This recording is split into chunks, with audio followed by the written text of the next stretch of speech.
Hola nuevamente y bienvenidos, bienvenidas a esta cápsula de la unidad 5, donde estamos tratando estimaciones con Kriging. Particularmente en este caso vamos a trabajar una estimación a nivel 3D con Kriging ordinario.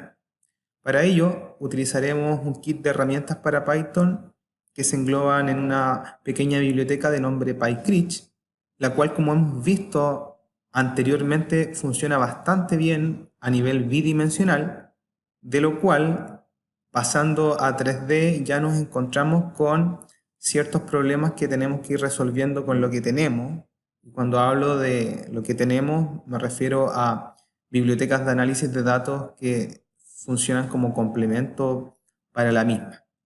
No está de más comentar de que hoy en día no hay una biblioteca dedicada a geoestadística que pueda resolver los problemas como lo hace un software comercial o, por ejemplo, también como lo hace SGEMS de la Universidad de Stanford, el cual es un software libre.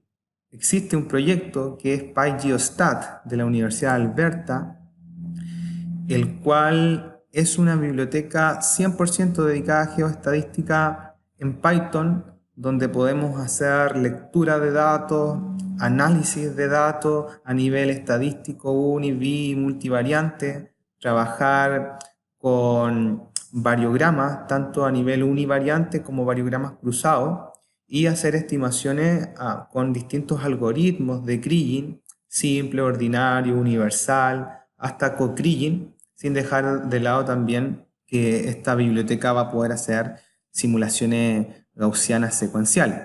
Por el momento, esta biblioteca no está liberada al público, tiene un acceso restringido para personas que trabajan en la Universidad de Alberta, pero esperamos todos que pueda ser liberada en algún momento. Por ahora tenemos que resolver con lo que tenemos a mano. Desde PyCrich, entonces, from PyCrich, pycrich.ok3d de Ordinary Kriging 3D, vamos a importar Ordinary Kriging 3D. También trabajaremos con NumPy y con pandas. Los gráficos los sacaremos con matplotlib.pyplot y con ello trabajaremos en esta cápsula. A esto le llamaremos que son las bibliotecas a utilizar. Bibliotecas. Trabajaremos con un archivo ya conocido para nosotros que se llama muestras-cu con una extensión CSV, un archivo delimitado por comas.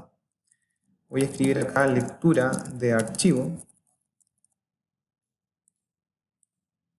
Para ello requerimos de panda. Vamos a escribir df es igual a pandas.read-csv y le pasaremos la ubicación del archivo. Para ello nosotros sabemos que hay una carpeta que está ubicada en el disco C, en usuarios. En mi caso el usuario se llama Ever, en el escritorio, y dentro del escritorio en una carpeta de nombre curso-geopython. Y dentro de esta carpeta del curso, la cual es comunitaria, está el dataset-curso, donde nosotros hemos ido almacenando los archivos que hemos estado utilizando en el curso. Y el archivo en particular, como comenté anteriormente, se llama muestra-cu.csv. Con esto, al read CSV le pasamos la carpeta más el archivo. Como es un CSV, este está separado por punto y coma. Si ejecutamos, no da ningún error. Podemos llamarlo ahora con un head de f.head. Quiero ver la primera fila solamente, le voy a pasar un 1.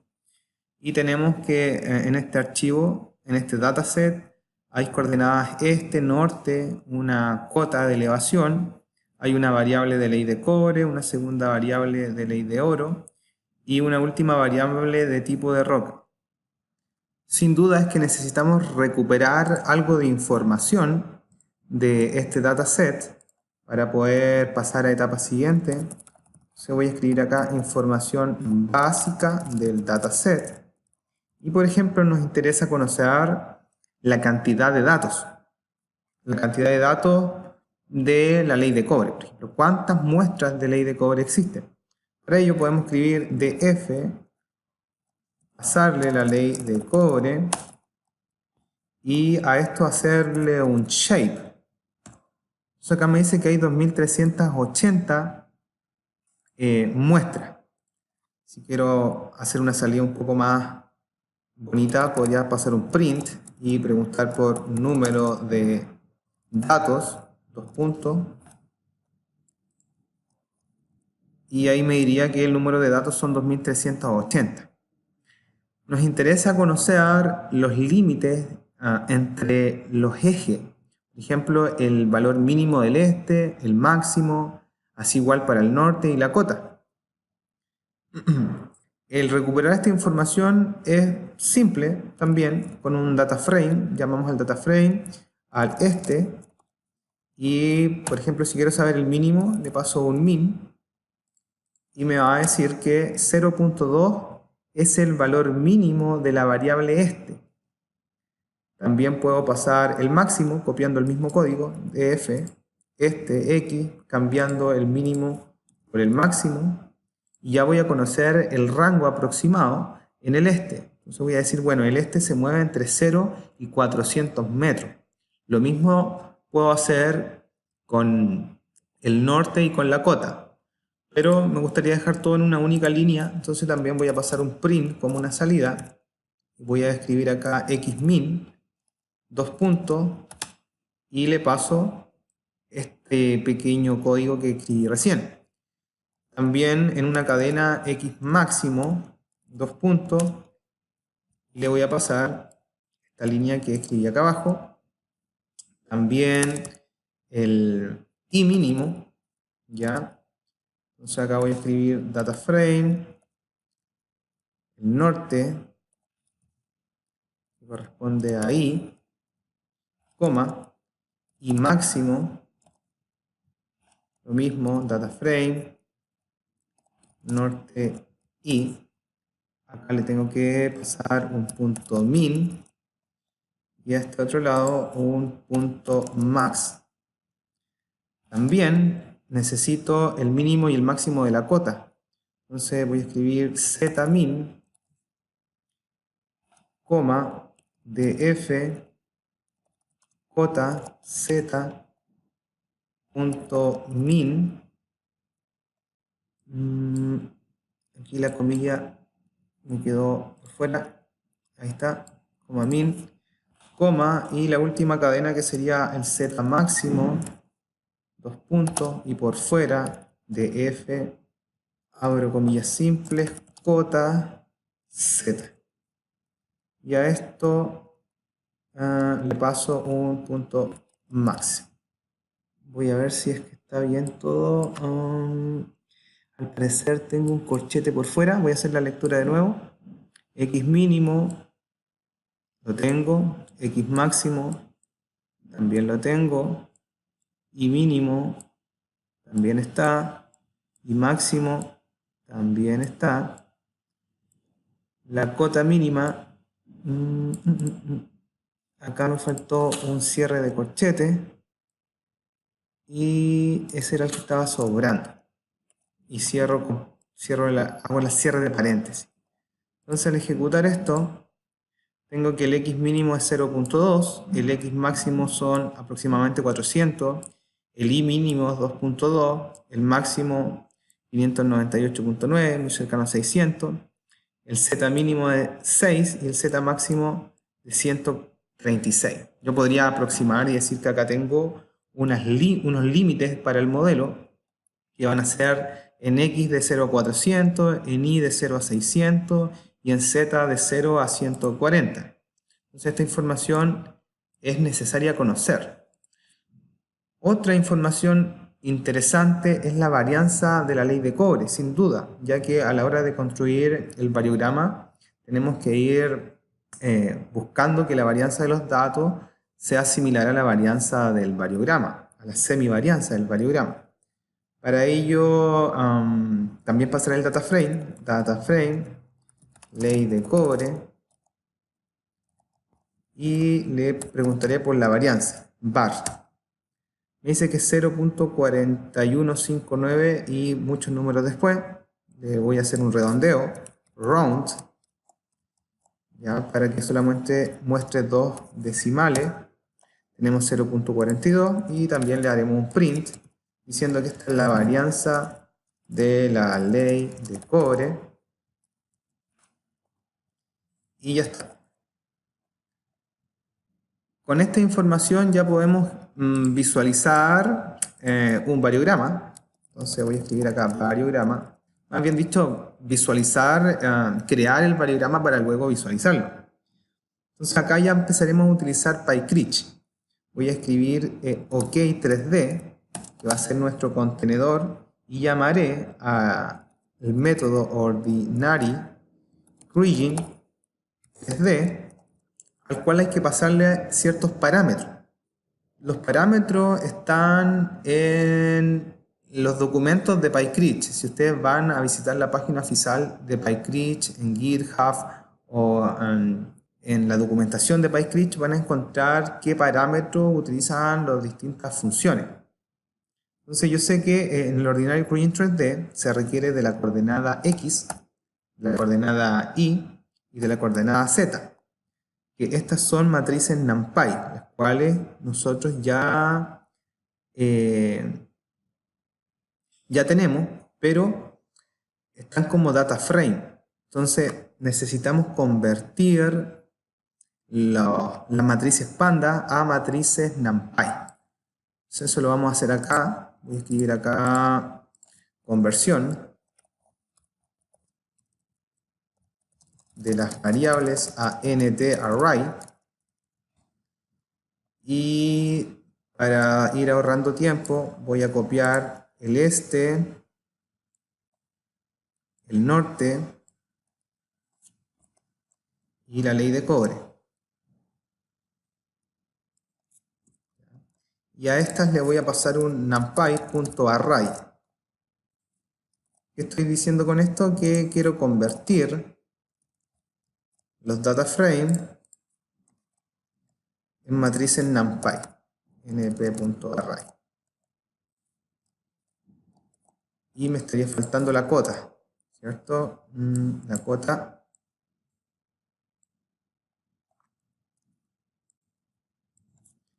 NumPy array. Y al este le llamaré X, al norte le llamaré Y, a la cota le llamaré Z, y a la ley de cobre le llamaré val del valor. Bien, hacemos run y ahora sí puedo llamar en el método de ordinary kriging como X, como Y, como Z, que son matrices NumPy.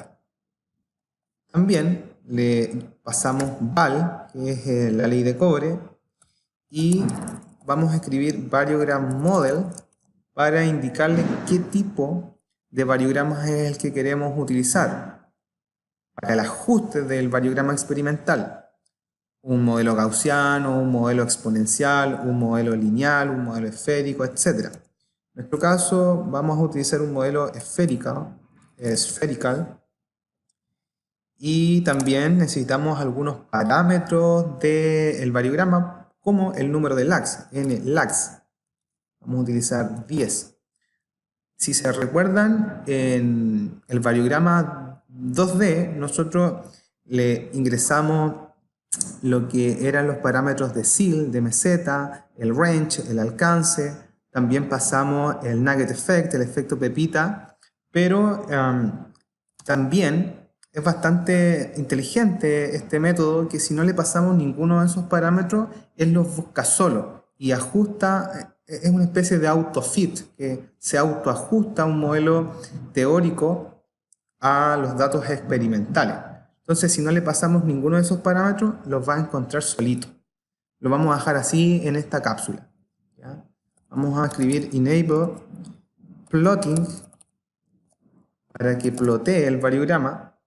Por defecto está en falso, como un booleano falso. Nosotros tenemos que indicarle que sí queremos el gráfico. Y si escribimos verbose, que es como detallar la información del método, también le pasamos un true. ¿Para qué? Para conocer el ceil, el range, el nugget effect, etc. Bien, si ustedes quisieran pasarle esos parámetros y no dejar que hiciera una especie de autofit, tendrían que escribir variogram-parameters, y acá escribir el ceil, el range y el nugget effect. En este caso, para ver cómo trabaja de esa forma, lo vamos a dejar sin parámetro. Hacemos run. Y acá, si se fijan, encuentra un ceil, una meseta de 0.44, lo cual estaba relativamente cercana de la varianza de los datos, que era 0.42, un range de 161 metros, 162 para ser más exacto en la aproximación, un nugget effect de 0.22, por ende, acá tenemos dos estructuras, una estructura pepítica de 0.22 y una estructura esférica de 0.22 también, las cuales al sumarla dan con el full seal, que es la meseta de 0.44. Como estamos trabajando con 2380 datos y al no estar compilado esto, es que puede demorar algunos minutos, ¿bien? Para que no se asusten si es que se queda cargando y acá se queda pensando con este reloj de arena. Tranquilo. Como ya tenemos el modelo estructural, vamos ahora a crear el grid set, la grilla que va a hospedar, digamos, los puntos que discreticen el modelo. Lo que haremos es discretizar en una serie de puntos el espacio que limitaban las coordenadas en los mínimos y los máximos. Para ello, como lo hemos visto anteriormente, vamos a crear un grid X, un grid Y y un grid Z. Y utilizaremos también NumPy, lo que es linspace, así. Y diremos que va a partir en 0 y como va a terminar 400, le pasamos 10 metros más. Vamos a trabajar con bloques de 10 por 10 por 10. Por ende escribimos 410, el número van a ser 41 para que puedan quedar en 10 metros y un endpoint falso. Esto es igual a lo que vimos en la cápsula de kriging ordinario bidimensional. Es por lo mismo que no me voy a detener mucho en explicar por qué estoy ingresando estos valores, ¿sí? Aquí en num serían 61 y también endpoints con un booleano falso. Finalmente en z, np.linspace, esto eran 140 metros de rango, si recuerdan, por ende voy a 150, num 15, endpoint falso. Hacemos run, no hay ningún problema, y ya nos queda crear la matriz conjunta, digamos, unir tanto el grid X con el grid Y y el grid Z. Si yo llamo al grid X, tengo que va desde 0 a los 400. Si llamo al grid Y, va de 0 a 600. Y el grid Z va de 0 a 140. ¿Pero qué busco? Busco crear los puntos que se intersecten en todas las coordenadas. Entonces para ello ocupamos mesh grid, que es de NumPy. NumPy.meshGrid, y le pasamos el grid Z, el grid Y, y el grid X. Bien, y también vamos a hacer un indexing en IJ. Y todo esto lo vamos a guardar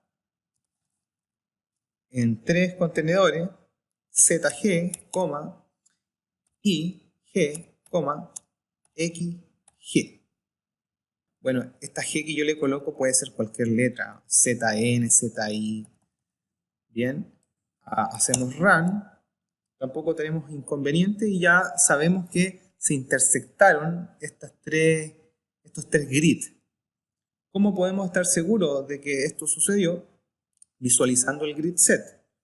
Podemos visualizar tanto a nivel 2D como 3D. Para ello utilizaremos ahora matplotlib.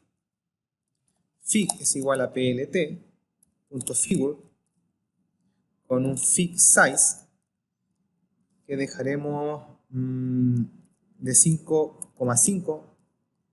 Luego lo podemos ajustar y escribiremos que el plot 1 es igual a fig.add-subplot. Esto va a ser un único gráfico y vamos a utilizar un scatter de xg, ig. ¿Qué acabo de hacer acá? Crear una figura con un cierto tamaño, indicarle que hay un plot que se va a añadir a esa figura y que este plot que está contenido en A es un scatter plot que va a visualizar X e Y, o sea, va a visualizar el este y el norte. También podríamos colocar una grilla, plt.grid, true, y ejecutarlo. Bien, ahí lo tenemos, no se ve para nada bien porque es muy pequeño. Puedo aprovechar de pasar una etiqueta, un xlabel es igual al este, que está en x, plt.elabel, que se trata de el norte. Ahí sí. Y agrandarlo un poco. O sea, estaba de 5 por 5, ahora lo paso a 15 por 15. Y ya podemos ver todas las intersecciones que están entre estos dos grids, en X y en Y. Bien, entonces eso me dice que se creó correctamente. Por lo menos en bidimensional está bien. No sé, un título también le podríamos pasar al gráfico, plt.title, y acá grid x, xy, xy. Podríamos hacer exactamente lo mismo, pero ahora para visualizar todos los puntos que se intersectan en X, Y y Z. Para ello vamos a ir acá abajo, voy a escribir fig 3D, de figura 3D, plt.figure de nuevo, le voy a pasar también un fig size, también lo voy a dejar pequeño de 5,5.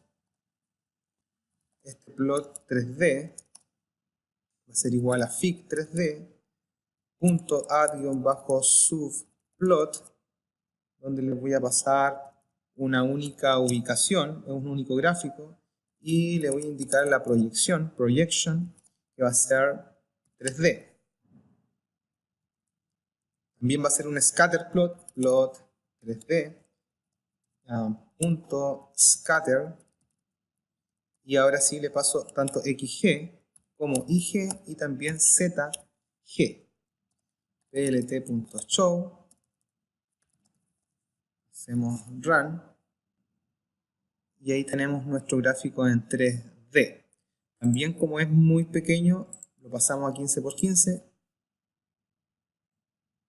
y podemos ver un poquito mejor toda la discretización del modelo en una serie de puntos.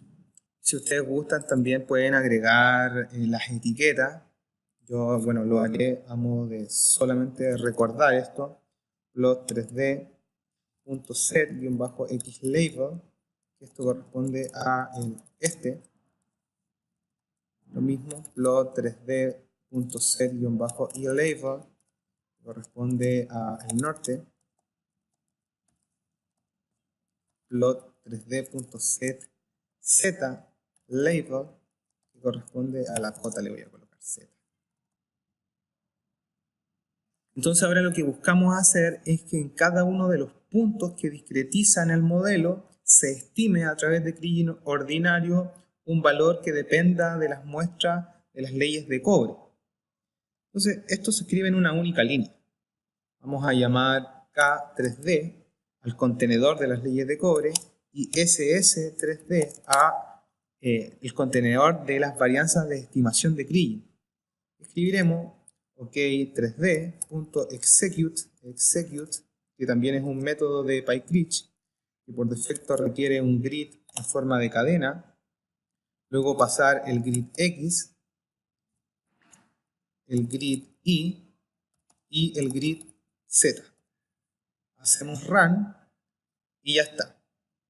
Va a pensar un poquito, va a aparecer nuevamente el reloj de arena y lo que vamos a tener como resultado es un contenedor de nombre K3D, donde en cada uno de los puntos discretizados en el modelo exista una ley de cobre estimada con Kriging ordinario y una varianza de estimación dentro del contenedor SS3D. Con ello finalizamos entonces lo que es la estimación por Kriging.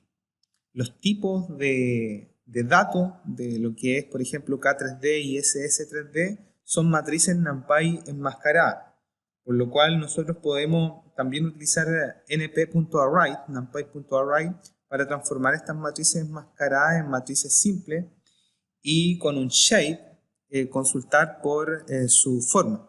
Tiene que coincidir la forma de los grid X y Z de la matriz creada en K3D y en SS3D. Por último voy a comentar una limitancia que tiene la biblioteca PyCrich, que si ustedes recuerdan la cápsula 2D de Kriging ordinario, nosotros podíamos utilizar un método, una herramienta de PyCrich para generar un archivo de salida o un output, el cual escribía el número de columnas, el número de filas, el tamaño de la celda, etc. Y generaba una matriz con toda la estimación. En este caso, PyCrich no tiene esa herramienta para 3D, por lo cual dejaremos para la unidad siguiente el cómo resolver la salida de estos datos de este cuaderno de Jupyter y visualizarlo en un modelo de bloques tridimensional. Gracias por su atención.